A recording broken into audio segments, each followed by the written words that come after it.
Fengal ಆರ್ಭಟಕ್ಕೆ Puducherry complete ಆಗಿ ದ್ವೀಪದಂತಾಗಿದೆ. ಫೆಂಗಲ್ ಚಂಡಮಾರುತದ ಹೊಡೆತಕ್ಕೆ ದ್ವೀಪದಂತಾಗಿದೆ ಪುದುಚೇರಿ. ಭಾರಿ ಮಳೆ ಇತ್ತ ಪುದುಚೇರಿ ಅಂತೂ ಕಂಪ್ಲೀಟ್ ಆಗಿ ದ್ವೀಪ ಆದಂಗ ಆಗೋಗಿದೆ. 8 ಸಾವಾಗಿದೆ. ಕಳೆದ 24 ಗಂಟೆಯಲ್ಲಿ 50 ಸೆಂಟಿಮೀಟರ್ ನಷ್ಟು ಮಳೆ ದಾಖಲಾಗಿದೆ. ಫೆಂಗಲ್ ಆರ್ಭಟ ಅವಾಂತರವನ್ನ ಸೃಷ್ಟಿ ಮಾಡ್ತಾ ಇದ್ದು ಕಂಪ್ಲೀಟ್ ಆಗಿ ಸಿಟಿನೇ ದ್ವೀಪ ಆದಂಗಾಗಿದೆ. ಎಷ್ಟು ದೃಶ್ಯದಲ್ಲಿ ಗಮನಿಸ್ತಾ ಇದ್ದೀರಾ? ಅವರೆಲ್ಲೋ ಮನೆಯಲ್ಲಿ ಮುಕ್ಕಾಲು ಭಾಗ ಮುಳುಗ್ ಹೋಗಿದ್ದಾನೆ ಪಾಪ ಆ ಹುಡ್ಗ. ಇತ್ತ ರೆಸ್ಕ್ಯೂ ಟೀಮೇ ಇದೆ ಚೆನ್ನೈ ಪುದುಚೇರಿಯಲ್ಲಿ. ಅವರಿಗೆ ಒಂದು ಕಡೆಯಿಂದ ಮತ್ತೊಂದು ಕಡೆಗೆ ಕರ್ಕೊಂಡ್ ಬರೋದಕ್ಕೆ ಹೆಲ್ಪ್ ಮಾಡ್ತಾ ಇದ್ದಾರೆ. ದ್ವೀಪದಂತ ಆಗಿ ಹೋಗಿದೆ. 30 ವರ್ಷಗಳಿಂದ ಈಚೆಗೆ ಅತಿ ಹೆಚ್ಚಾಗಿ ಮಳೆ ಆಗಿತ್ತಂತೆ. 30 ವರ್ಷನೂ ಕಂಡಿರ್ಲಿಲ್ವಂತೆ ಈ ತರದ ಮಳೆ ಪುದುಚೇರಿ. ಸೊ ಈ ಫೆಂಗಲ್ ಆರ್ಭಟಕ್ಕೆ ತತ್ತರಿಸಿ ಹೋಗಿದೆ ನೋಡಿ ಕಂಪ್ಲೀಟ್ ಆಗಿ. 8 ಜನರ ಸಾವಾಗಿರೋದು. ಸೊ ಒಂದ್ ಕಡೆಯಿಂದ ಒಂದ್ ಕಡೆಗೆ ರೆಸ್ಕ್ಯೂ ಮಾಡ್ತಾ ಇದ್ದಾರೆ ಜನರನ್ನ, ಬೇರೆ ಕಡೆ ಸಾಗಿಸೋ ಕೆಲಸ ಆಗ್ತಾ ಇದೆ. ಕಂಪ್ಲೀಟ್ ಊರೇ ಮುಳುಗಡೆ ಆಗೋಗಿದೆ. ಅದೇನು ಊರೋ ನದಿನೋ, ನದಿಲಿ ಊರಿದೆಯೋ ಊರಲ್ಲಿ ನದಿ ಇದೆಯೋ ಅನ್ನೋ ತರ ಆಗ್ಬಿಟ್ಟಿದೆ. ಸೊ ಕಳೆದ 24 ಗಂಟೆಯಲ್ಲಿ ಅತಿ ಹೆಚ್ಚು ಮಳೆ ದಾಖಲಾಗಿದೆ. 30 ವರ್ಷಗಳಲ್ಲಿ ಅವ್ರು ಕಂಡು ಕೇಳರಿಯದ ರೀತಿಯಲ್ಲಿ ಈ ರೀತಿ ಮಳೆ ಆಗಿದೆಯಂತೆ. ಸೊ ದ್ವೀಪದಂತೆ ಸುತ್ತ ನೀರೇ ಕಾಣಿಸ್ತಾ ಇದೆ.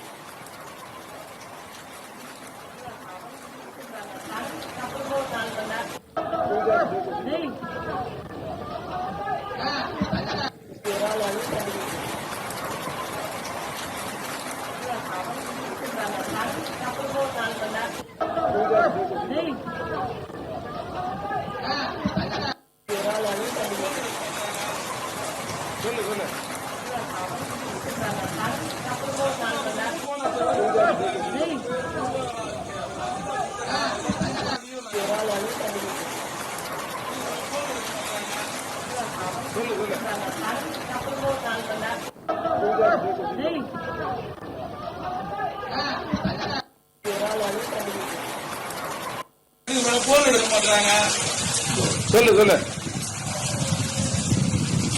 ராஜ்யபாபத்துக்கு கூட போன் ஆச்சு கூட எடுக்க மாட்டாங்க. அப்ப எதுக்கு நிர்வாகம் இருக்கு? ஒரு ராஜ்யபாபு இருக்கானா எல்லாத்துக்கும் போன லீவுனாங்க. போன் எடுக்க மாட்டாங்க. சொல்லு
ಭಾರತಕ್ಕೆ ನೀವು ನೋಡ್ತಾ ಇದ್ದೀರಾ, ಇದು ರಾಜ್ ನ್ಯೂಸ್ ಕ್ಯಾಮೆರಾ ಕಣ್ಣಿಗೆ ಬಿದ್ದಂತಹ ದೃಶ್ಯ. ಇದು ಪುದುಚೇರಿಯಲ್ಲಿ ದ್ವೀಪದಂತಾಗಿ ಹೋಗಿದೆ. ಎಲ್ಲಿ ನೋಡಿದ್ರು ನೀರೇ ನೀರು. ನಮ್ಮ ರಾಜ್ ನ್ಯೂಸ್ ಕ್ಯಾಮೆರಾದಲ್ಲಿ ಸೆರೆಯಾದಂತಹ ವಿಡಿಯೋ, ಪುದುಚೇರಿಯ ವಿಡಿಯೋ. ಕಂಡು ಕೇಳರಿಯದ ರೀತಿ ಕಳೆದ 30 ವರ್ಷಗಳಿಂದ ಆಗಿರಲಿಲ್ಲ ಇಂಥ ಮಳೆ. ಈಗಾಗಿದೆ. ಮಳೆಗೆ ಆಗಾಗ್ಲೇ 8 ಜನರ ಸಾವಾಗಿದೆ. ಸಾಕಪ್ಪ ಸಾಕು ಅನ್ನಂಗ ಆಗ್ಬಿಟ್ಟಿರುತ್ತೆ ಮಳೆ ಸಹವಾಸ. ಅದು ಮಳೆಗಾಲದಲ್ಲ, ಚಳಿಗಾಲದಲ್ಲಿ ಈ ರೀತಿ ಮಳೆ ಬರ್ತಾ ಇರೋದು. ಫೆಂಗಲ್ ಆರ್ಭಟ ಇದು ರಾಜ್ ನ್ಯೂಸ್ ನ ಕಣ್ಣಿಗೆ ಕಂಡು ಬಂದಿರುವಂತಹ ಪುದುಚೇರಿ.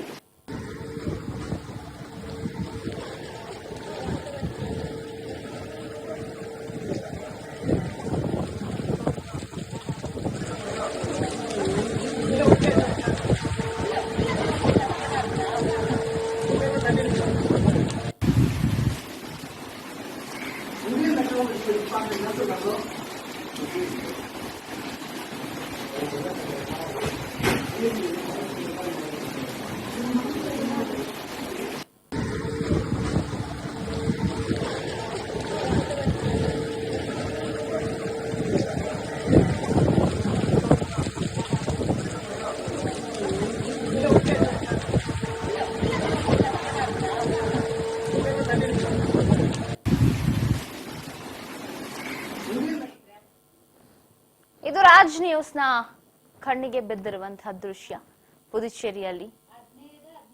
ಸೊ ದ್ವೀಪದಂತೆ ಆಗಿದೆ ಕೆಲ ಹಳ್ಳಿಗಳು. ಸೊ ಕಂಡು ಕೇಳರಿಯದ ಮಳೆಗೆ 8 ಜನ ಸಾವನ್ನಪ್ಪಿದ್ದಾರೆ. ಫೆಂಗಲ್ ಚಂಡಮಾರುತಕ್ಕೆ ಒಂದು ಕಡೆ ಬದುಕು ಬರ್ಬಾದ್ ಆಗಿದೆ.